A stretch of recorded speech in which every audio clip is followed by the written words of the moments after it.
Hey, hi you guys, and welcome back. Hey, I got a question for you.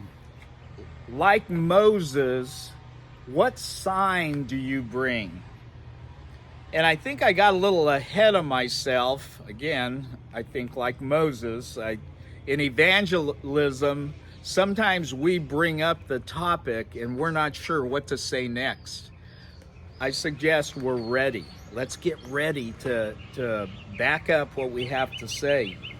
What sign do you bring? When Moses first approaches Pharaoh in chapter 5, Pharaoh says, "Who is the Lord? Who is he? I don't know the Lord. Why should I do this?" And that's really the response of most people. Why should I do this? Let's tell them why.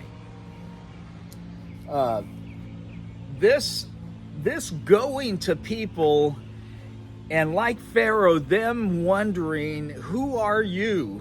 Why do you come? Is there anything you can bring? Yes, there is. The word of God.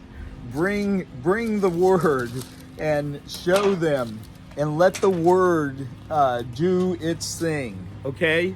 God says this is a two-edged sword. It knows how to cut. And the hand of God can use it to reach a man's heart and his mind. What sign do you bring? The other sign you bring is you and me. We're the miracle. What happened to you? The fact that you have been born again into the family of God. That's one heck of a sign that you have to bring. You know, at one point, let me go to chapter 7, and Moses is he's discouraged, I think. He's going, wow, getting in front of Pharaoh the first time was one thing. Now you want me to go back, Lord. And let me read this. So the Lord said to Moses, "See, I have made you as God, and God to Pharaoh, and Aaron your brother shall be your prophet." And Aaron your brother shall be your prophet. And Aaron your brother shall tell Pharaoh to send the children of Israel out of the land. Okay? Did you catch that? God says, I have made you like God to Pharaoh, and Aaron is like your prophet. You know, I'm convinced that you and I, not only as ambassadors do we come, but I believe we're that staff. We're the staff that God throws down. We're both the staff and the spokesman, the prophet. That's what a prophet was. He was a spokesman. God is throwing down that staff and saying, take a look. Take a look at what I did with this man, with this woman.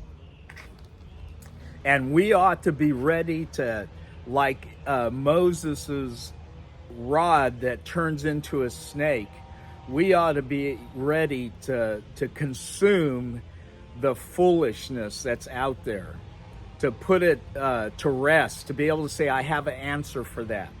That's not, I love it. One time I was preaching at a school campus at a college, and one of the guys that was there, who was an unbeliever, he had a whole team behind him, and he started arguing with me, and I was trying to give him clear, concise answers, and he was being very honest. And okay, well, one of his spokesmen that was in the team said something back like, oh, I've got him. And the guy that was the leader, he turned to him and he said, no, that's not a good question. That's not even an issue.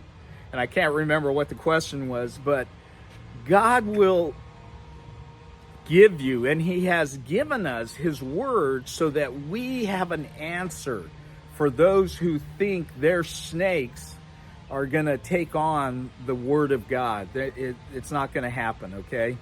Know the word and be ready to give an answer. You and I have got the amazing privilege of being a spokesman and also being a walking miracle, an amazing miracle. And you know more miracles out there and what God has done. Okay, so let's be ready. Let's know the word, and let me read before I close. Let me read in Exodus chapter 7, verse 5.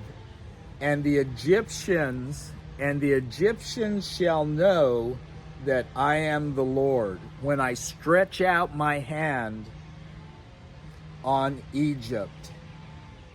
Wow. The Egyptians shall know. You know, we used to say, I remember there used to be a saying that the hand of God is on America. The hand of God. You saw God's kindness and His love and His mercy working in our land. Let's hope and pray that we get to see that again, that we get to see God's hand. Maybe first it's a humbling, it's a chastising, it's a discipline that comes upon us, but may we say we see His hand upon our nation and upon our heart. Okay?